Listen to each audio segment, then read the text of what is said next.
Welcome to Mormonish, everybody, where we are finding joy on the other side of Mormonism. I'm Rebecca. And I'm Landon.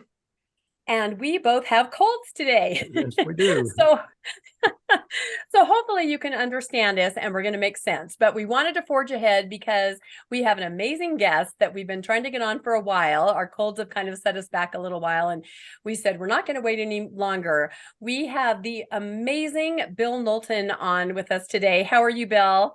I'm doing well. Thank you guys for having me. Sorry that you've been under the weather, but I'm happy we're able to connect today. We are connecting today. And how are you feeling?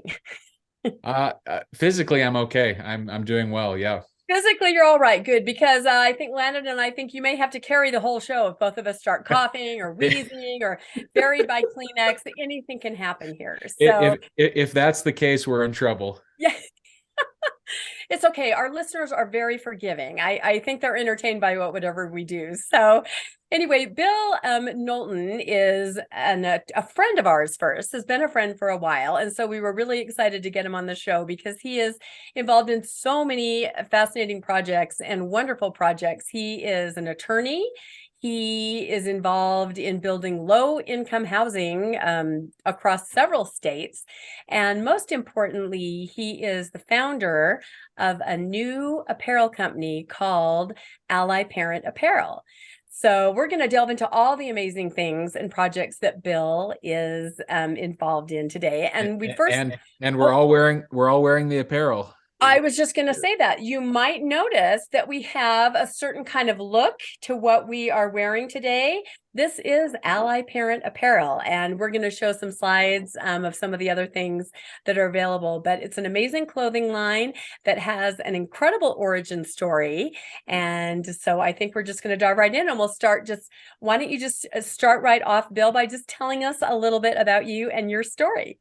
Sure. Well, guys, I appreciate what you guys are doing with the podcast, with the book club, with all the other amazing ventures you're involved with to bring the community together, to have meaningful conversations done in a spirit of understanding and love and collaboration. And I think that's what's missing most in our society, particularly in our little subculture in the Mormon faith or the post-Mormon faith, however you identify.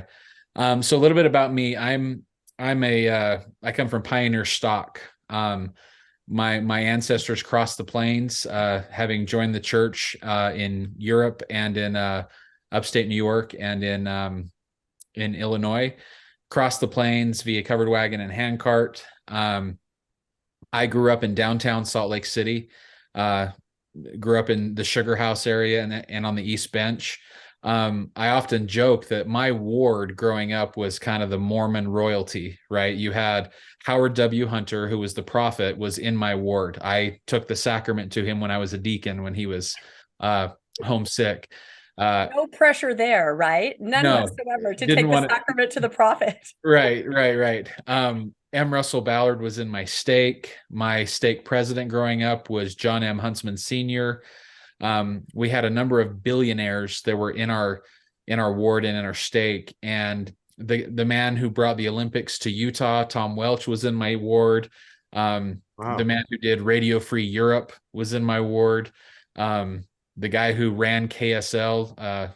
I mean, all of these just movers and shakers. My father was very dear friends with Thomas S. Monson, and Thomas S. Monson actually set me apart when I went on my mission.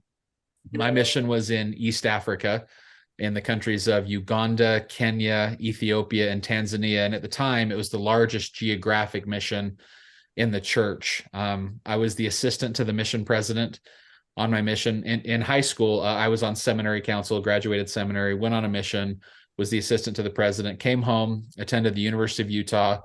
I was in the honors college, student government, and active in the Greek system. I was in the Sigma Chi fraternity, and I was also actively involved in the Institute of Religion up there. Got married in the temple, in the Salt Lake Temple.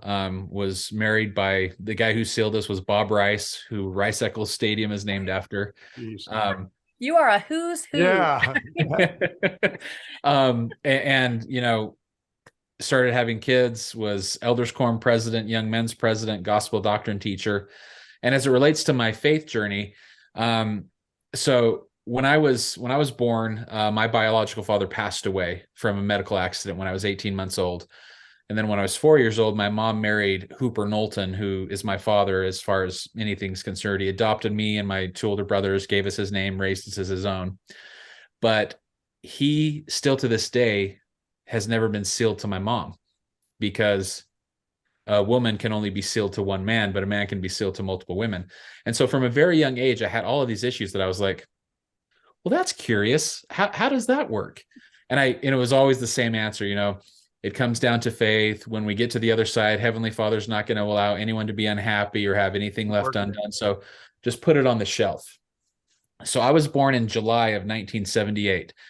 June 30th, 1978 is when Proclamation number 2 came out regarding blacks in the priesthood. And I know blacks isn't the politically correct term, but that's how the people in the church refer to it. And it's basically anyone of African descent could then go to the temple and then be a priesthood holder. Prior to that, they couldn't. And that was always an issue for me. I was always like, well, what? I've read the Book of Mormon where it says all are alike unto God. Doesn't matter if you're bond or free, black or white, all are alike unto God, but not until 1978. How does that work? And then get called to this mission, which the church had no missionaries in Black Africa until basically the late 80s, early 90s. And in most of Africa, it wasn't until the late 90s. They had a presence in South Africa, which came from the European descendants who were sent there. Interestingly enough, there have been Mormons in South Africa longer than there's been Mormons in Utah, because they sent missionaries there and then the missionaries stayed, and just really interesting information. So in 2015, I went to Deseret Book because I'm a voracious reader, and I bought a book called Rough Stone Rolling, and it's written by a very, very smart, well-respected history professor, or emeritus history professor from Columbia University. And he was the blankety blank chair of American history at Columbia University. His name was Richard Bushman, and he's also an LDS stake president. And I was in the second chapter and I was reading it before going to bed. And I read about Joseph Smith starting his relationship with a 14-year-old maid in his home in Nauvoo named Fanny Alger. Never heard that name before. Right. And then I was reading in this book that I bought at Deseret Book, talking about how he hid the relationship from Emma and Fanny's parents for months. And I was like, wait, what? And then I read about how Oliver Cowdery walked in on them having sex in the barn, and how Oliver Cowdery was subsequently excommunicated for calling Joseph on the carpet about that. And it was only after that that the revelation on polygamy came. And so I'm a lawyer by training.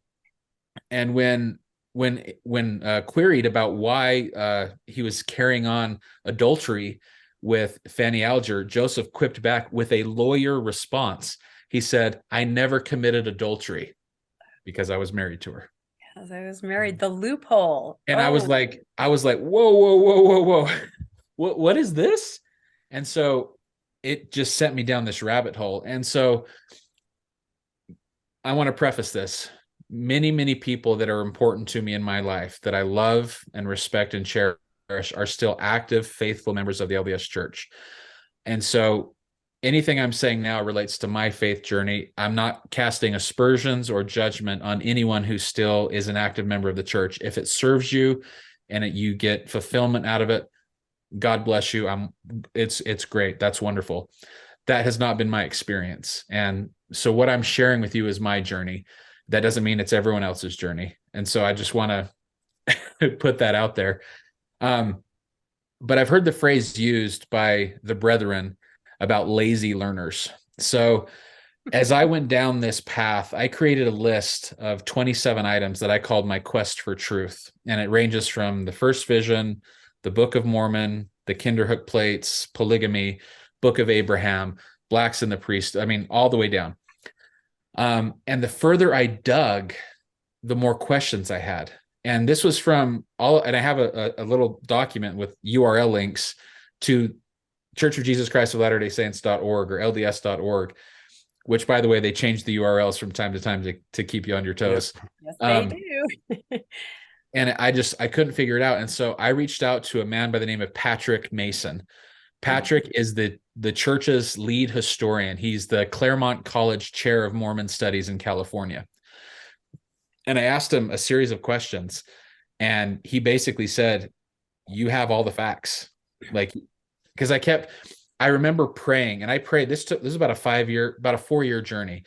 I prayed vigorously, saying, "Heavenly Father, show me where I'm mistaken. Show me where my facts are incorrect. Show me where I have gone down a rabbit hole that is false or is a fraud or that is full of lies." And I couldn't. And so I remember I gave my last gospel doctrine lesson at my ward on a Sunday. And that next Monday, I sent my resignation email to church headquarters. And it was the most profoundly devastating moment of my life. My identity was shaken. My faith was shattered. I felt lied to. I felt betrayed. I felt that I had done something wrong. I felt all of these emotions. I had gained a bunch of weight during that time. I was taking 5 different medications for depression and anxiety. My cholesterol and blood pressure were through the roof. I mean, it was all of these just terrible, terrible things. And, the most interesting thing happened. So that event happened. And then about a year later, my marriage ended. That I've been married for 17 years. And so I had all of these gigantic paradigm shifts in my life, and the light and hope and health that came to me after some of these changes has been remarkable. I will now bump into people that were in my former ward or that were in my former neighborhood, and they'll say, "Wow, like, what's changed? What are you doing? Are you on a diet? Are you exercising?" And my response is always the same. I said, "I've gotten rid of a lot of toxicity in my life."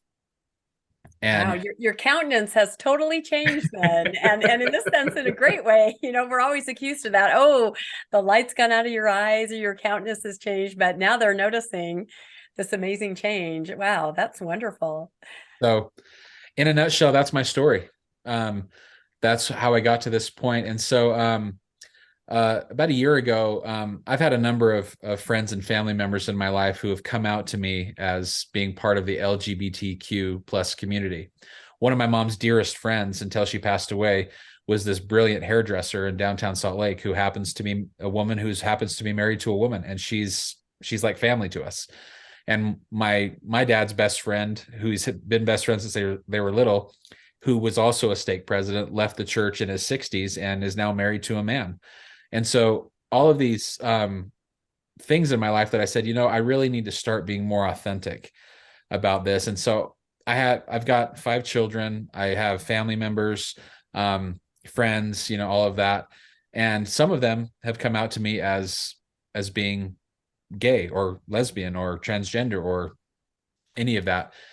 And I said, I really ought to get a hat or get a t-shirt or a sweatshirt or a coffee mug or a water bottle that just says, "Hey, I'm an ally."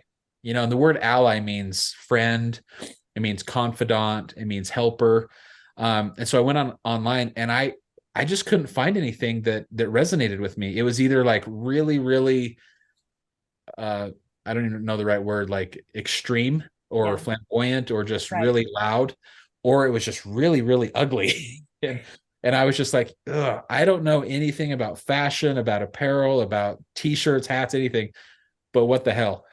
And so I created what you would wear. And that's a great litmus test. You're average guy. What would you wear? And so if you guys can both back up and you can see what you're wearing. So get up here a little bit. And my hat that I'm wearing. So no matter what we say or do, there will be certain people that will never wear a rainbow.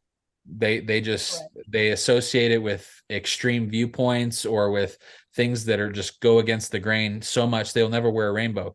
And so that's why we have offerings like what Landon is wearing that has very generic messaging. We all belong.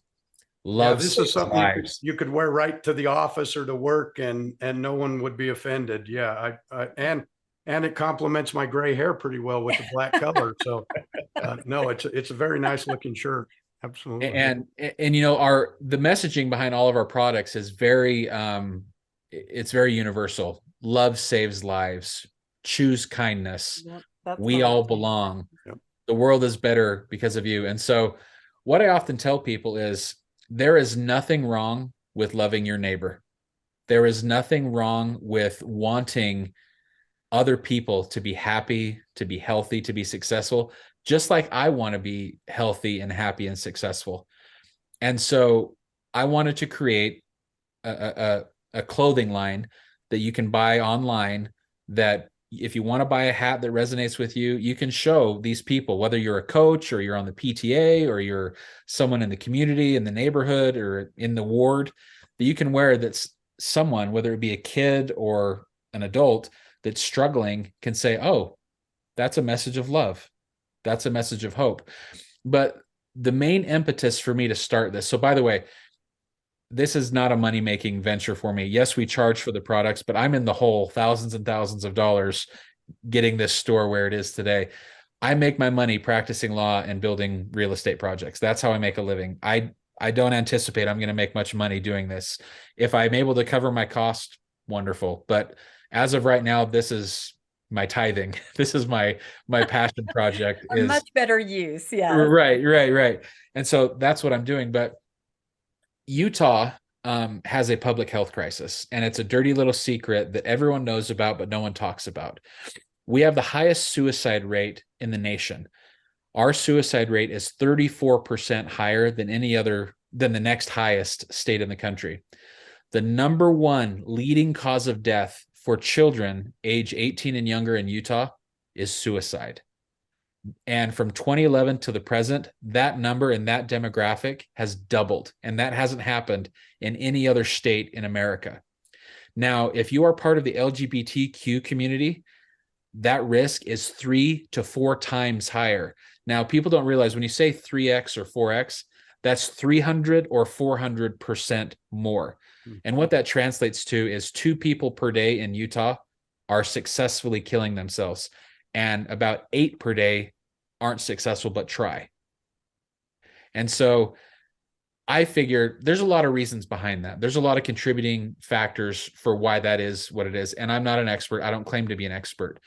But my thought is, if I can create apparel that people can wear that shows love, it shows hope, it shows, hey, there's a friend right there, that's a plus for me. And if one kid or one adult sees someone wearing my product and feels loved or takes a step back from making a terrible decision, then that's wonderful. So this project really hits home for me because my business partner, who was helping me with all of my online marketing, he just killed himself on Friday. And it was sudden, it was unexpected, it was completely earth-shattering. His family called me right after it happened and said, did you know about this? Had he said anything to you? Like, what was going on? And I said, no, I had no idea. I just spoke to him the day before, and he was so excited because of how much attention the clothing brand was getting. And I talked to his brother last night, and his brother said the last conversation I had with him, he was so excited and so optimistic about Ally Parent Apparel and the message it was bringing to people, and just the potential it had. And he goes, that's why we're all so shocked. And so, I mean, I don't know why this happened. I wish it hadn't happened. I am devastated that it did happen, but we have an opportunity to effectuate change, and we have an opportunity to break a pattern that is literally destroying our communities. And these people that are killing themselves, these are our children. These are our mothers and fathers. These are our brothers and sisters. These are our neighbors, our friends, our work colleagues, our teachers, our coaches, our community members. These aren't random, like, nobodies. I mean, these are people that are an integral part of our lives. And so that's the reason behind Ally Parent Apparel, and it's a passion project for me. Again, I'm net negative financially because of it, but seeing you guys wear those shirts, it really makes me happy. It really, it makes me feel like I've done something worthwhile, and I'm really proud of that. No, you have done something worthwhile. Absolutely. Sorry, what were you going to say, I Landon? was going to say, one of the things I really like is how subtle the messages are, but how important they are. Because, as you said, with the teenagers and the LBGT community, so much of the time, especially in the church, they're kind of told you only belong if you don't act on it, or you only belong in such a. But to say something as simple as "we all belong" is really a message that we who can deny that that's a good thing, that we all do belong. And so I think the messaging, it's not a big political shout out or anything. It's a simple message of love, as you said. And so the one truth, if there is such a thing, the one eternal truth I've learned as part of this journey is I am worthy, and I've always been worthy. And so are you.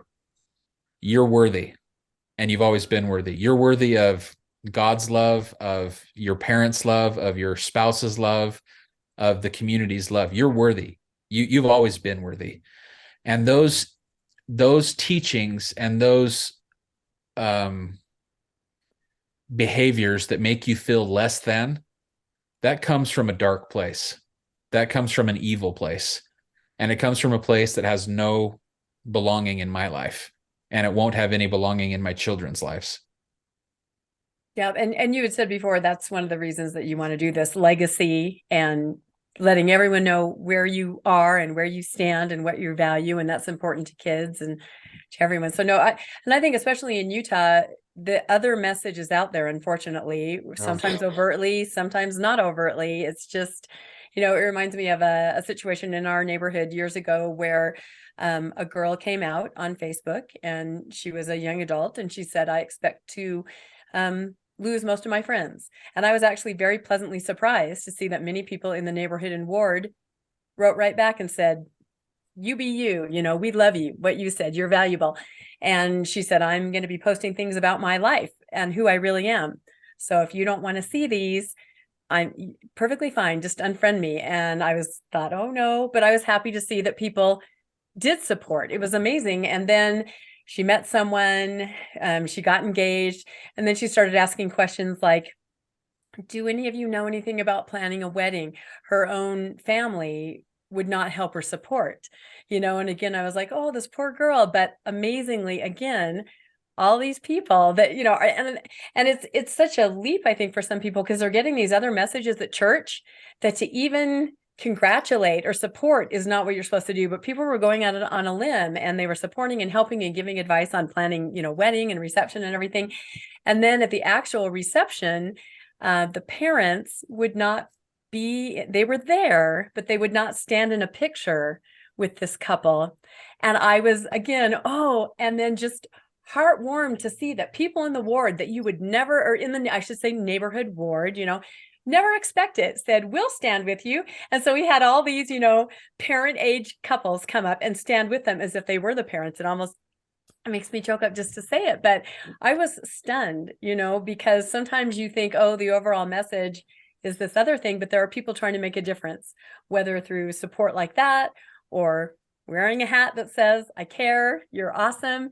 And it's just so needed. I mean, my kids here in Utah County went to school during the era where there were many, many suicides, unfortunately, in the high school that my one middle son went to. Like, there were several calls during the year where students either had to go look for someone who was in danger, or the actual call that someone had taken their life. So it's a very real thing, to kids, to parents, And I like Bill's focus, it's Ally Parent Apparel. And I think you're, targeting specifically parents is really where I think we see the change happening in the church. Obviously we saw Elder Gong and his, that he wouldn't even pose with his son and his, I think it was his boyfriend. But I think that a lot of the changes are happening because parents are saying, I choose my child over the church or over these teachings. And so I think you've really focused your product where it needs to be, that parents can stand up and say, I support my child, regardless of what they choose or what my beliefs are. I choose my child over those beliefs. and I choose love. So I think you've picked the perfect name for your product. You were on Good Things Utah recently. How was that? That was great to see that. How have you been able to promote, and how's this been received by the community? So that was just the craziest thing. So one of my buddies from high school reached out to me, and he goes, "Hey, I heard about your new website." And I was like, "You did? How?" And it's just people talking to people talking to people. He goes, "Well, I'm a producer on Good Things Utah, and we would love for you to come and talk about your new website." And I was terrified. Keep in mind, like, I've gone to court before. I've argued in front of the Ninth Circuit Court of Appeals in San Francisco. I'm usually not afraid of public speaking. I was terrified. I was so nervous that I was going to say something that wouldn't be well received, or that I was going to offend somebody. And Good Things Utah, they were wonderful. They put me at ease. They helped. They kind of walked me through everything, and they couldn't have been sweeter and kinder and more supportive. And then from the time they said, "Okay, the segment's over," and I was collecting my stuff, walking out to my car. From the time I left the studio to the time I got to my car in the parking lot, we had 5 new orders. And so I was really excited about that. Not necessarily because it's like, oh, sales. Right. It was the message. And so, a portion of all of our profits are being donated to these LGBTQ plus charities here in Utah. Encircle Utah, which is a place that provides shelter for young people who've been kicked out of their homes because of coming out.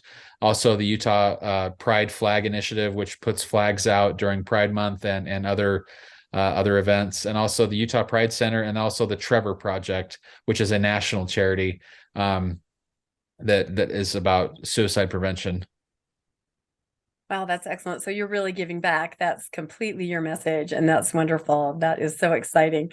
I was going to ask you, I've been reading, kind of following David Archuleta and his little journey that he's had recently. And I don't know if you want to talk about this a little bit, but I was so disheartened to hear, as he's going around doing these concerts in Utah, and how a lot of artists will share personal information, maybe riff a little on what's going on in their life. And as he kind of does that toward the ends of the concerts, it sounds like some people are walking out or writing emails later and complaining and saying that's not why we're here. And I was so disheartened to hear that. Have you been following that story at all with David? Yep, I have. And I saw the news stories, and I've been watching some of the comments on Twitter. And it's always interesting to me when people post on social media. That stuff's forever. Like, that doesn't go away. True. And you see some of these men and women you're like, I know exactly who you are and what church you go to and where you work. And you're saying these hateful, ugly, bigoted comments about a guy that's just out there singing music, telling his story. And it's like, if I that will never make sense to me, while people choose to publicly act that way and think there's not going to be ramifications to them, just for putting that type of ugly out in the world. I think David Archuleta is extremely brave. I think that's got to be scary as can be, to do what he's doing. And if I'm being honest, I was terrified to put my name and face out there with Ally Parent Apparel. The business community here in Utah is dominated by very conservative members of the church, and I was afraid that, hey, look, if I do this, I'm going to lose money. I'm going to lose my ability to make a living in certain circles.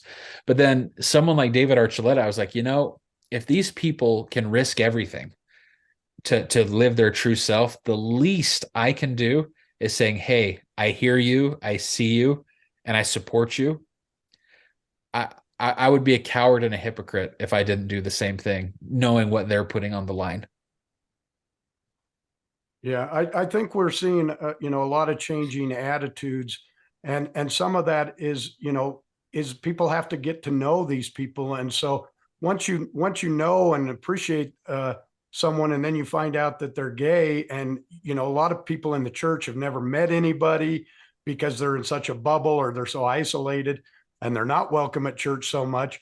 And so for me, myself, growing up in a very conservative, I was taught that homosexuality was a sin, and it never really hit me until that November 15th policy came out, and I was struggling with that, going, this just doesn't make any sense to me. And then as I heard stories of, a mother whose husband left and married another man, but he was still believing in the church, and they had children who one was already a deacon, and he had one that was going to be baptized, and the father was supportive of the church and that process. And once I started saying, well, that just doesn't make any sense, how do you take a 12-year-old who is a deacon and he's growing with all of his friends, and now all of a sudden you say, you can't be baptized, or you can't progress in your priesthood. And I think when we see these type of stories, and David Archuleta's stories, it makes a difference, and people start saying, this just doesn't add up, it doesn't make sense, and it starts to change minds.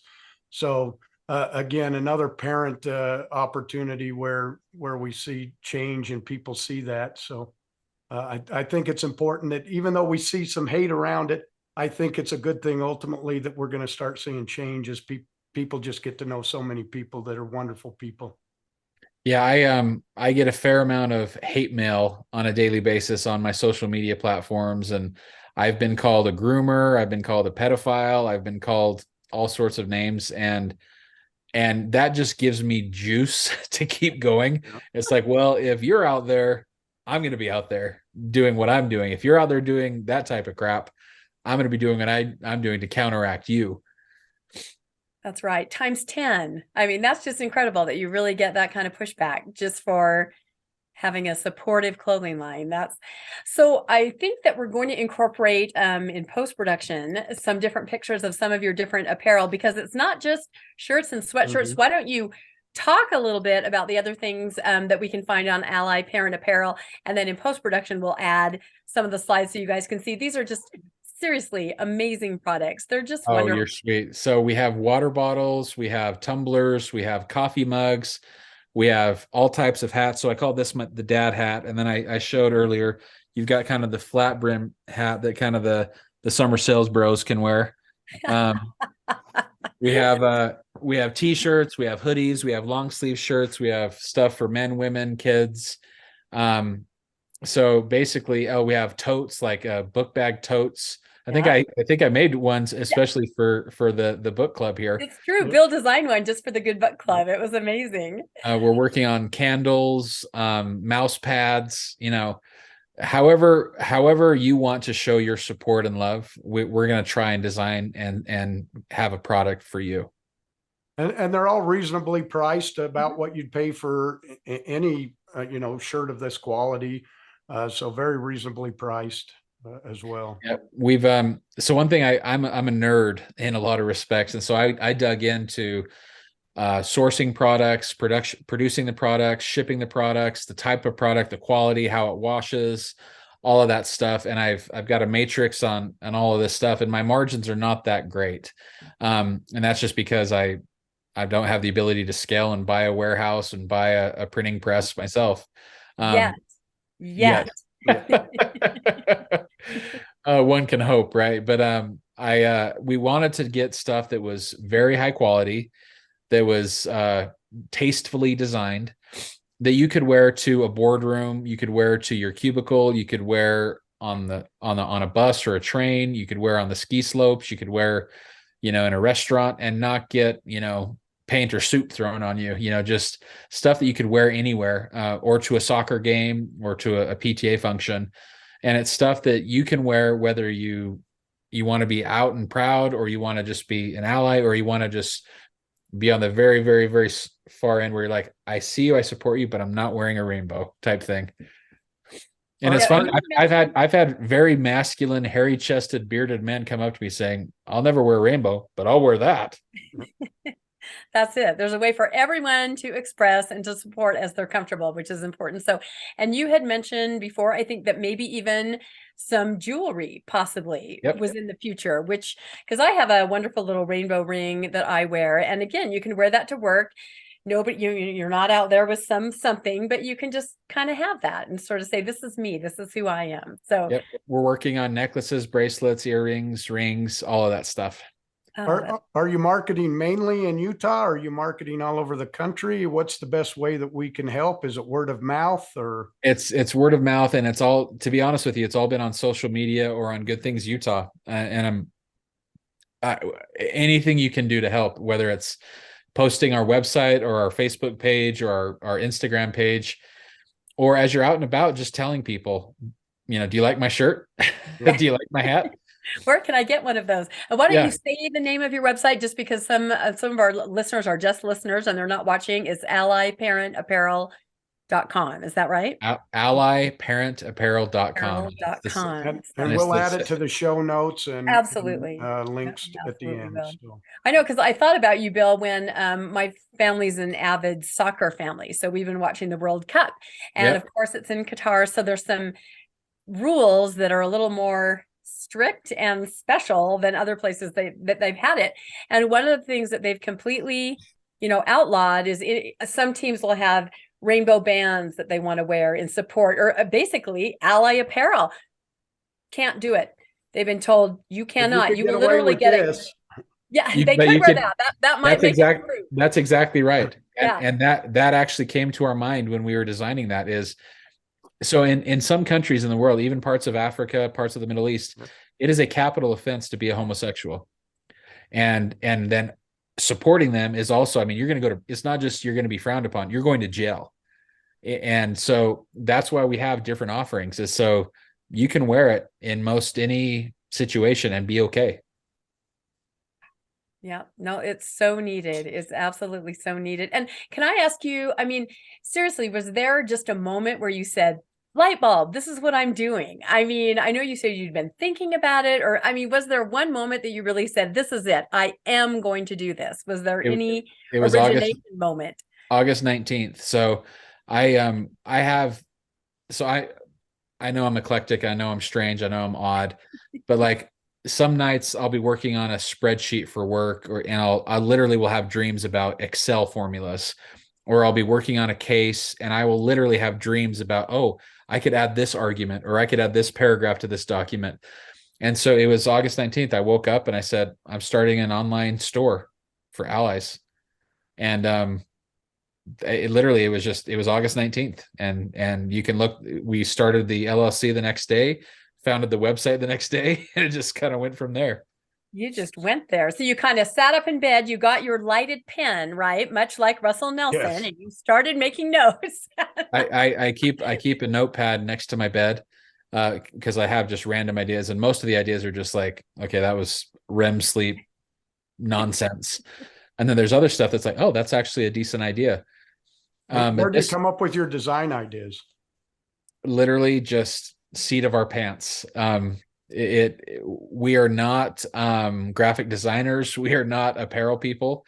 I'm one of those people that, like, whether it be architecture or design or something, I look at something, I say, I like that. I don't know exactly why, but I like that.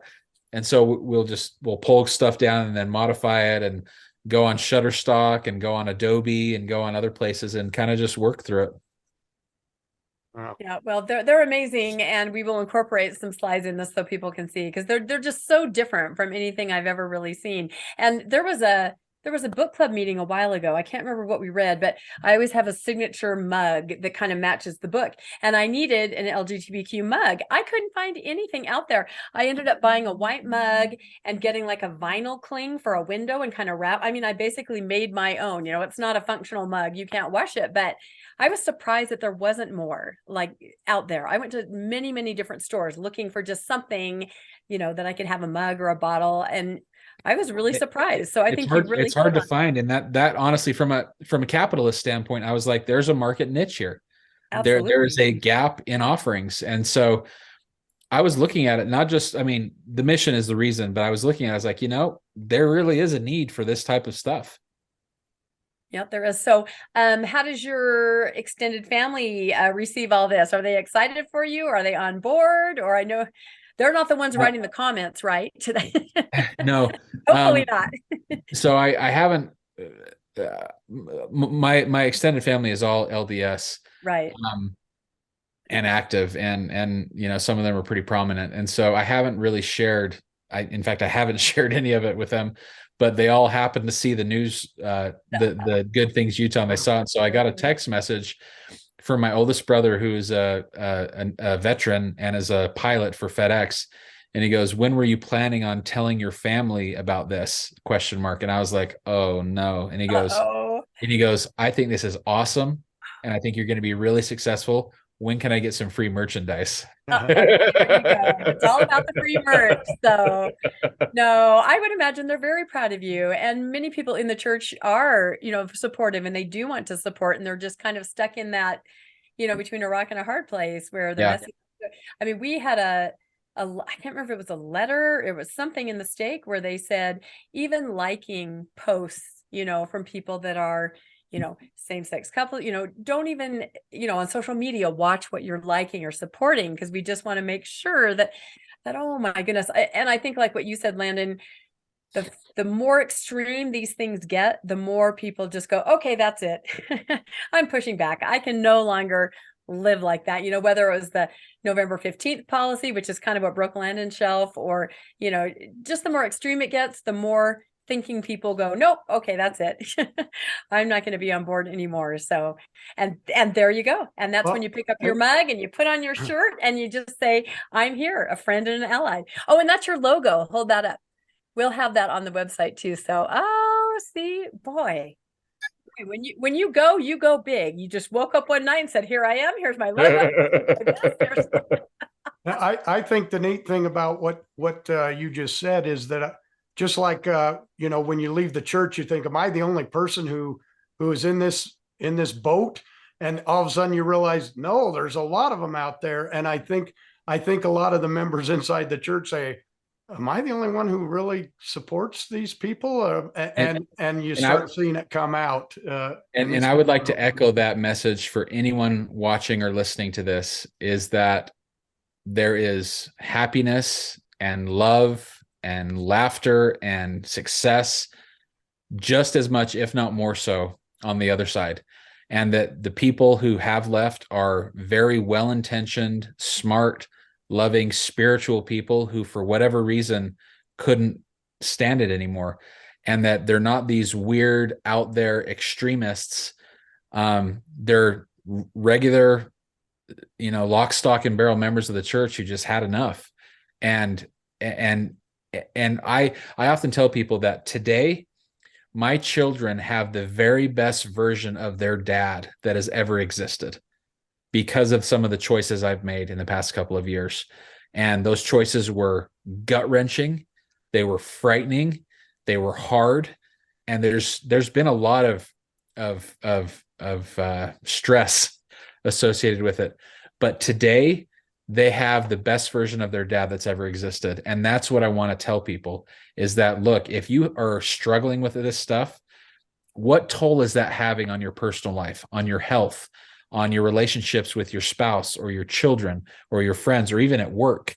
Are you performing the best you can at work, or for your partners or your investors? Or are you the best dad or mom you can be, because of shouldering this burden of like, just put this on the shelf and put this on the shelf and wait till the next life? And it's like, no, this may be the only life we have. This may be the only shot we have. We might as well live it and enjoy it and do the very best we can while we're here, because this may be all there is. You are the epitome of what this podcast is about, Bill. Someone who has left after a hard struggle and then found a way to make a difference in people's lives. And I just applaud you for it. It's great what you're doing. Yeah, I appreciate that. Thank you.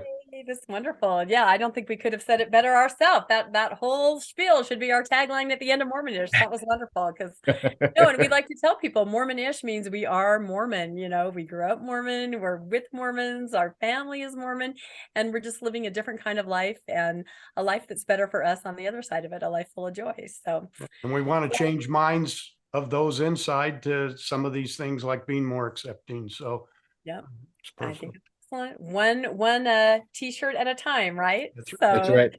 Well, this has been great. Thank you so much, Bill, for coming on today. And we will include all links and all information so that you guys can find out more about Ally Parent Apparel and order some of this for yourself, because it's absolutely wonderful. And please share with your friends this message, get it out. That's right. This is very, very important. So, all right. Well, excellent. Thank you, everybody. And we'll say goodbye from Mormonish for today. Thank you so much.